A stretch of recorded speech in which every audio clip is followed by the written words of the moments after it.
Fala aí, galera. Tranquilidade. Bom, hoje eu vou trabalhar com vocês um pouquinho, né, da questão energética no mundo. Falar um pouquinho, um resuminho sobre como é que funciona a questão energética no mundo. Bom, o primeiro contexto é falar o que é energia.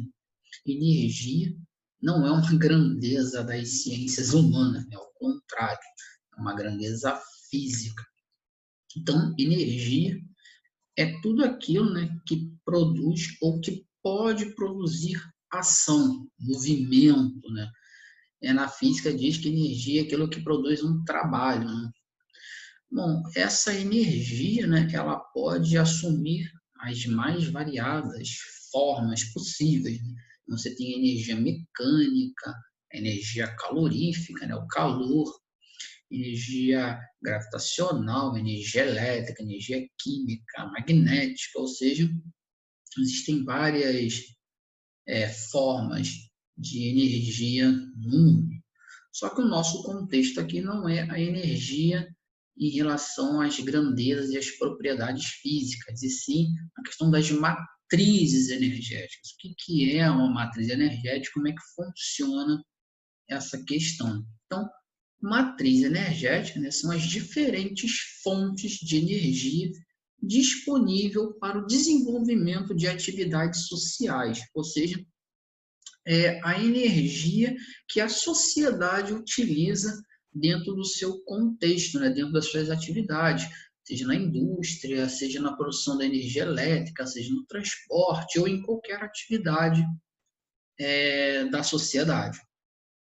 Bom, as discussões sobre as matrizes energéticas, atualmente elas ocupam muito espaço na mídia. Por quê?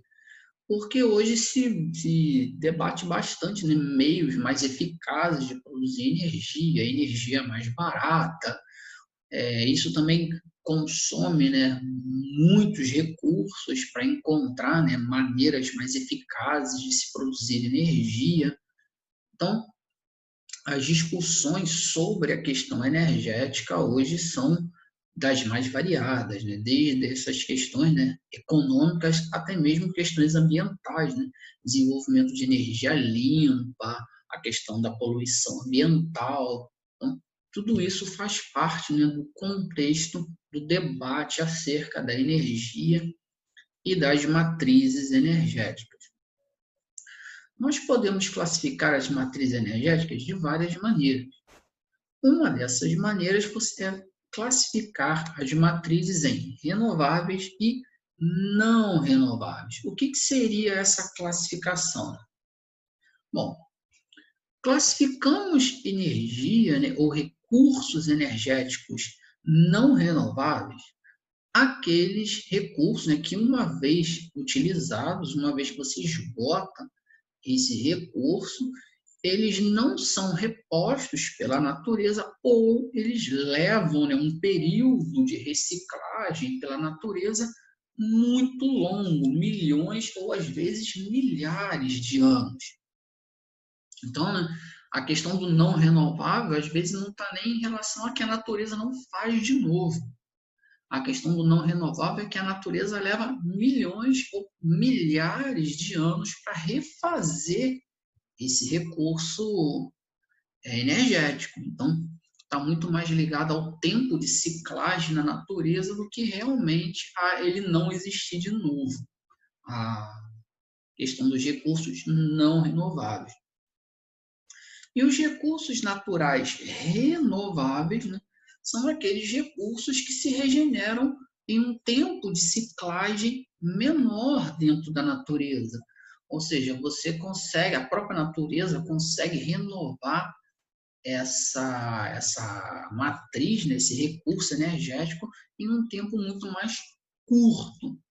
Como exemplo, né, de recursos não renováveis, a gente tem o petróleo, o carvão mineral, o gás natural, o urânio, como exemplos, né, de bens não renováveis, e como recursos renováveis nós temos os alimentos, a energia solar, a energia eólica.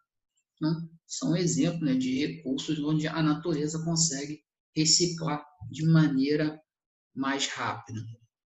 Uma outra forma de você classificar as matrizes estão através de fontes convencionais ou fontes alternativas, matrizes convencionais e matrizes alternativas. O que seria uma matriz convencional? Matriz convencional é aquela que você usa, que a sociedade usa, né, com mais intensidade, ou seja, são aquelas matrizes utilizadas em larga escala. Então, a energia dos hidrocarbonetos, do petróleo, são fontes convencionais, da mesma forma que a energia elétrica, a energia atômica, hoje são energias convencionais, né? As energias convencionais são as que representam o maior percentual de uso dentro da matriz. E as matrizes alternativas são aquelas matrizes de menor uso, né, de menor intensidade. Geralmente elas são chamadas de alternativas porque elas são uma alternativa, elas visam suprir, né, uma determinada carência de uma matriz convencional. Então, a questão de ser alternativo, né, está muito ligado a ser uma energia auxiliar, né, ser usado em menor quantidade. Algumas observações importantes, né, em relação ao que é convencional e o que é alternativo é que isso vai depender de país para país, né? Alguns países, determinadas matrizes podem ser convencionais e outras podem ser alternativas. Depende muito do contexto energético de cada país.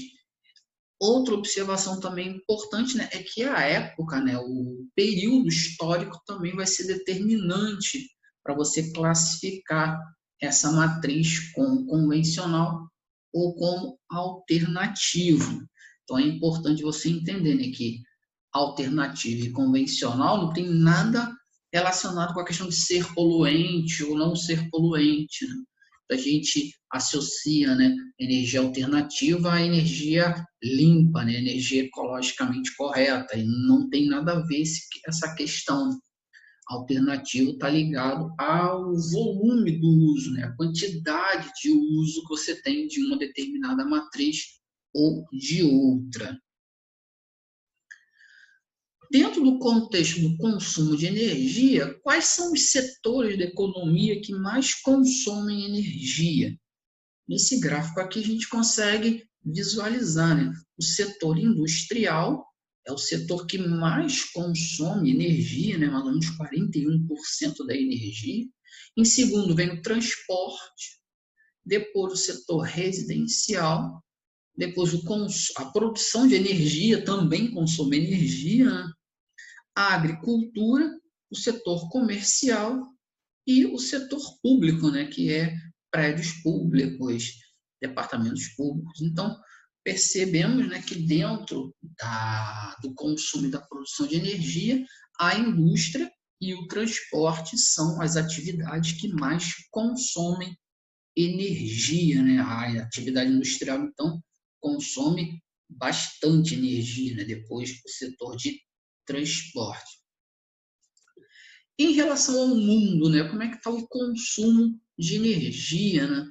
Repara que a América anglo-saxônica, Europa, Ásia, são as regiões, né, com maior consumo de energia, né? Quanto mais desenvolvido é a sociedade, maior o consumo de energia, né? Mais máquinas, mais equipamentos, mais mercadorias, né, que utilizam a energia dentro das próprias casas, né? Quanto maior o consumo, né, mais você tem equipamentos plugados na tomada, né? Então maior o consumo de energia. Então quanto mais desenvolvido é o país, maior a demanda, né? Maior o consumo de energia. A gente vê aqui, né, que os maiores consumidores de energia, os países mais desenvolvidos, América do Norte e Eurásia, enquanto a África, América do Sul, são países, né, com menor consumo de energia. Né? E quanto mais o país vai se desenvolvendo, né, mais aumenta o seu grau de desenvolvimento, ele também consome mais energia, né? Ele vai evoluindo o seu processo industrial, a sua sociedade vai aumentando os padrões de consumo, automaticamente também vai aumentando o consumo de energia. Bom, como é que está o consumo por matrizes, né? A gente viu que a indústria é o que consome mais energia, a gente viu que os países industrializados são os que consomem mais energia, em relação aos setores, né, de matrizes. Como é que está essa divisão, né, da matriz energética mundial? Bom, cerca de 31% da nossa matriz ela é composta por petróleo, ou seja, na nossa matriz energética, né? A nossa produção de consumo de energia, 31% é petróleo, 29% carvão, 21% gás, ou seja, a gente tem aqui um consumo, né, de petróleo e hidrocarboneto muito alta na matriz mundial, né? Uma matriz extremamente poluente, uma matriz que causa alguns problemas para o meio ambiente, né? Também gera alguns conflitos, né, em relação ao consumo e à extração do petróleo, né? Alguns conflitos, como, por exemplo, a guerra do Kuwait, né? A guerra, conflitos na Venezuela. Então, são aí alguns conflitos gerados na questão, né, do uso do petróleo no mundo. Depois a gente tem a biomassa, a energia nuclear, a energia hidroelétrica e 1% apenas de matrizes renováveis. Isso em relação ao mundo, né? Em relação ao Brasil, né, cerca de 36% da nossa matriz, petróleo e derivados. Aí a gente já tem uma mudança, né? 17% aí já são derivados da cana, né? Biocombustível, 12% energia hidráulica, né? Hidrelétrica, 12% gás natural, e aí você tem as outras matrizes, né? Se a gente for comparar a matriz mundial com a matriz brasileira, a gente percebe, né, que enquanto a matriz mundial, mais ou menos algo em torno de 13%, está ligado às matrizes, né, não poluentes, né? No Brasil, a gente tem aí algo em torno aí de uns 40% da nossa matriz, essa matriz, né, renovável, menos poluente. Então, o Brasil ele leva uma certa vantagem em relação ao mundo na questão dessas matrizes menos poluentes, né? Bom, olha, em relação às matrizes, né, é um panorama básico aqui para vocês. Nos próximos vídeos a gente vai trabalhar um pouquinho isso melhor. Até a próxima. Tchau, tchau.